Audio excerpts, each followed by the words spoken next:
Hello my dear friends, welcome back to my channel. कैसे हैं आप लोग? आई होप आप लोग बहुत अच्छे होंगे और आपकी तैयारी बहुत ही अच्छी चल रही होगी। आज हम लोग पढ़ने वाले हैं भू आकृति विज्ञान का प्लेट विवर्तनिक सिद्धांत, जो बहुत ही इम्पॉर्टेंट है, जो सभी परीक्षा के लिए इम्पॉर्टेंट। ये जो है हम लोग थोड़ा सा डिटेल के साथ पढ़ेंगे, समझेंगे। काफ़ी इम्पॉर्टेंट है चैप्टर, ठीक है। भू आकृति विज्ञान, इसको प्लेट विवर्तनिक सिद्धांत, ये इसका पार्ट है। हम लोग इसी को समझेंगे क्योंकि सभी एग्ज़ाम में ये बहुत इंपॉर्टेंट है। चलिए फिर स्टार्ट करते हैं। अगर आप इस चैनल पर नए हैं, चैनल को सब्सक्राइब कर लीजिए। देखिए, प्लेट टेक्टोनिक थ्योरी जो है, इसको प्लेट विवर्तनिक सिद्धांत कहा जाता है। इसको अच्छी तरीके से समझिएगा, ठीक है। क्या बोल रहा है? जिस पृथ्वी पर हम रहते हैं, उस पृथ्वी पर भूपटल या भू सतह से लगभग 200 किलोमीटर तक की गहराई तक एक दृढ़ भूकंप है। मतलब एक जो है भूकंप है, जो भूखंड है। मतलब एक पृथ्वी का टुकड़ा है जो कि अर्थ से लगभग 200 किलोमीटर में है, जो काफ़ी मोटा है। हमारी पृथ्वी गोल है, जो दृढ़ भूकंप भी पृथ्वी के साथ साथ गोल गोल है। जो ये जहाँ भूकंप है, भूखंड होगा। मतलब भूखंड यानी पृथ्वी का टुकड़ा। तो पृथ्वी का टुकड़ा भी क्या है? गोल है। पृथ्वी के भू सतह से जो बाहरी परत है, जिसकी मोटाई लगभग 200 किलोमीटर है, लेकिन जो दृढ़ भूकंप है अर्थात लिथोस्फीयर कहलाता है, चट्टानों से बना हुआ है। जो ऊपर का हिस्सा है वो किससे बना हुआ है? वो चट्टानों से बना हुआ है। याद रखिएगा, हमारी पृथ्वी से लगभग 200 किलोमीटर अंदर तक आपको एक भूखंड देखने को मिलेगा, और वो लगभग जो है 200 किलोमीटर के अंदर है एक पृथ्वी का टुकड़ा, जिसको लिथोस्फीयर नाम दिया गया। और इसी लिथोस्फीयर पे ही हमारा पूरा का पूरा महाद्वीप और महासागर स्थित है, ठीक है। दृढ़ स्थल भूखंड किसी क्रमबद्ध पट्टी के रूप में नहीं है, बल्कि 6 बड़ी बड़ी प्लेटों में विभाजित है। अब ये जो भूखंड है, कोई एक ही पट्टी नहीं है, बल्कि ये 6 बड़ी बड़ी प्लेटों में विभाजित है।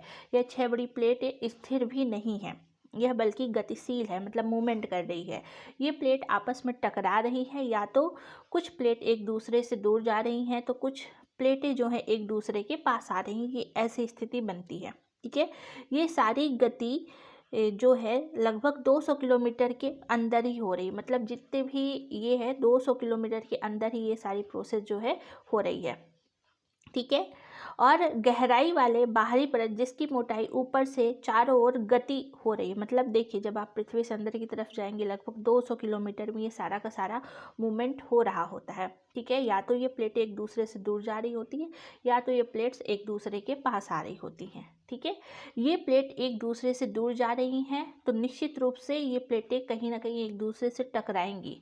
जब ये एक दूसरे से दूर जा रही हैं, तो ये इधर कहीं ना कहीं किसी चीज़ से टकराती हैं, क्योंकि पृथ्वी तो गोल है, ठीक है। प्लेटों के निकट आने की क्रिया को अभिसरण कहा जाता है। Very important. जब प्लेट्स आपस में नज़दीक आती हैं एक दूसरे के, तो उसको अभिसरण या कन्वर्जन कहते हैं, ठीक है। और जब दूर जाते हैं तो उनको अपसरण कहा जाता है। तो पास आने की क्रिया को क्या कहा जाता है? पास आने की क्रिया को अभिसरण कहते हैं, और प्लेटों के दूर जाने की क्रिया को अपसरण कहा जाता है। प्लेटों में अभिसरण और अपसरण की क्रिया होती रहती है।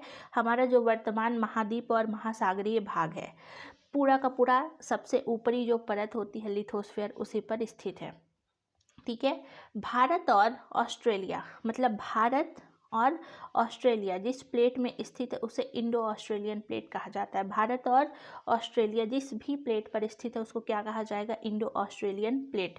भारत को छोड़कर पूरा एशिया जिस प्लेट पर स्थित है, उसे हम यूरेशियन प्लेट कहते हैं। मतलब भारत को छोड़कर पूरा एशिया जिस प्लेट पर स्थित है, उसको क्या कहा जाता है? उसको कहा जाता है यूरेशियन प्लेट, ठीक है। अब आगे देखिए, बहुत इंपॉर्टेंट चीज़ें हैं, आप लोग इसको नोट कर लीजिएगा। उत्तरी और दक्षिणी अमेरिका जिस प्लेट पर स्थित है, उसे अमेरिकन प्लेट कहेंगे। याद रखिएगा, जिस पर हमारा एशिया है उसको यूरेशियन प्लेट, जिसमें नॉर्थ अमेरिका और साउथ अमेरिका है उसको अमेरिकन प्लेट। एक है पैसिफिक प्लेट, जिस पर पूरा का पूरा प्रशांत महासागर जो है स्थित है, ठीक है ना। पश्चिम से लेकर यूरेशियन प्लेट के पूर्व तक जो है पैसिफिक प्लेट का विस्तार माना गया है। मतलब आपने अभी तक 3 प्लेटें देखी, यूरेशियन प्लेट जिसमें यूरोप और एशिया है, अमेरिकन प्लेट जिसमें नॉर्थ अमेरिका और साउथ अमेरिका है, और एक है आपका पैसिफिक प्लेट जिसमें प्रशांत महासागर पूरा का पूरा स्थित है। दक्षिण में अंटार्कटिका प्लेट स्थित है, मतलब दक्षिण में क्या है, अंटार्कटिका प्लेट स्थित है। पूरा जो दृढ़ स्थलीकृत भूखंड अर्थात लिथोस्फीयर है, यह 6 प्लेटों में विभाजित है। मतलब पूरा का पूरा जो आपका लिथोस्फीयर है ये 6 प्लेटों में विभाजित है।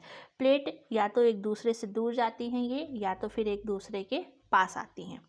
प्लेटों के दूर जाने या पास आने की क्रिया को विवर्तनी कहते हैं। या तो प्लेट्स एक दूसरे के पास आएंगी या तो एक दूसरे से दूर जाएंगी, तो उसको क्या कहा जाता है, उसको कहा जाता है विवर्तनी।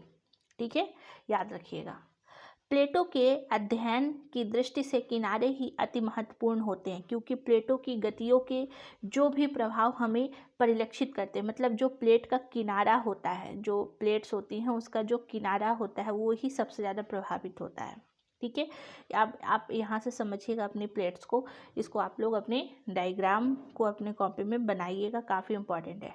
ये देखिए इस तरीके से प्लेट्स हैं, मतलब आपको पता है कि 7 प्रकार की प्लेटें हैं।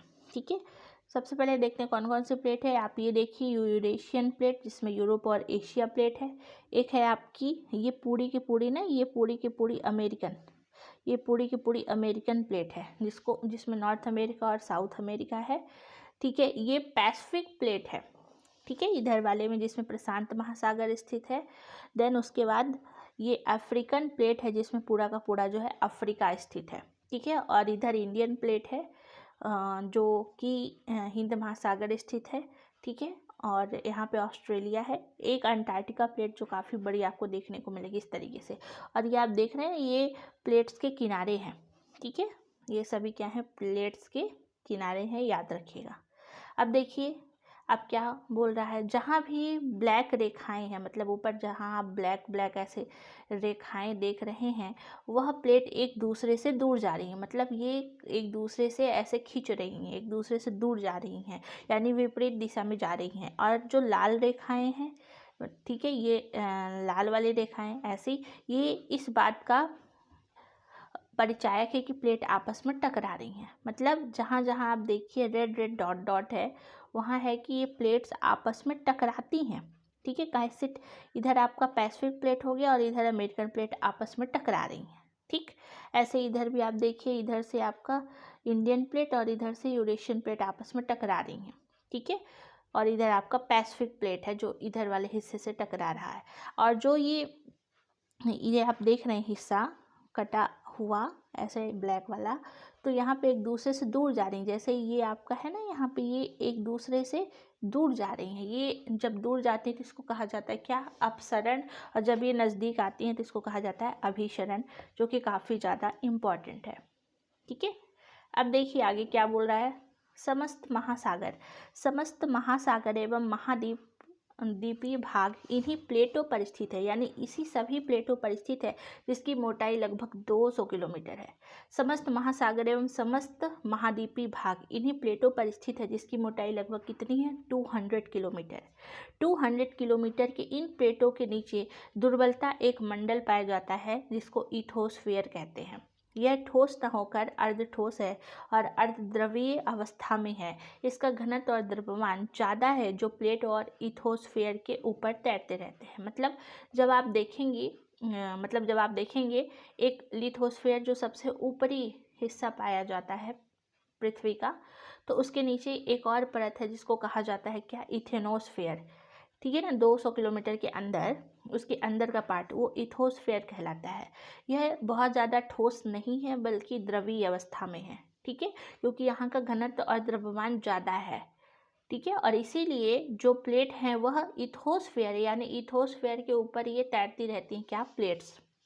ठीक है, क्योंकि ये प्लेटें जो हैं स्थिर नहीं है, ये मूवमेंट करती रहती हमेशा। ये प्लेट स्थिर नहीं है, इसलिए इनके ऊपर महाद्वीप और महासागर भी गतिशील है और ये मूवमेंट करते रहते हैं। कुछ समय बाद क्योंकि प्लेटों की क्रिया जारी है, जिससे कि अटलांटिक ओशियन फैल रहा है तथा पैसिफिक ओशियन सिकुड़ रहा है, ऐसी स्थिति हो रही है। ठीक है, जब प्लेट एक दूसरे से दूर जा रही हैं तो भूगर्भ से लावा निकलता है। जब प्लेट्स एक दूसरे से दूर जाती है तो बीच का हिस्सा फट जाता है, और फटने से वहाँ पे क्या निकलता है, वहाँ पे अंदर जो लावा होता है वो निकलता है।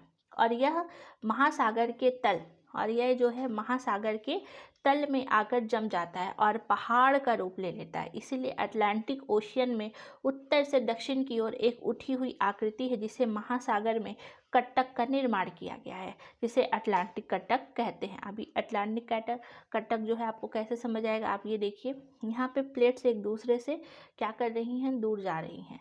मतलब आप देखिए इधर अमेरिकन प्लेट और इधर यूरेशियन और अफ्रीकन प्लेट एक दूसरे से खींच रही हैं, तो बीच में ये जो ज़मीन का हिस्सा फट गया है अटलांटिक महासागर में, इसीलिए ये एक ऐसा दरार बन गया और इस दरार को कहा जाता है अटलांटिक कटक।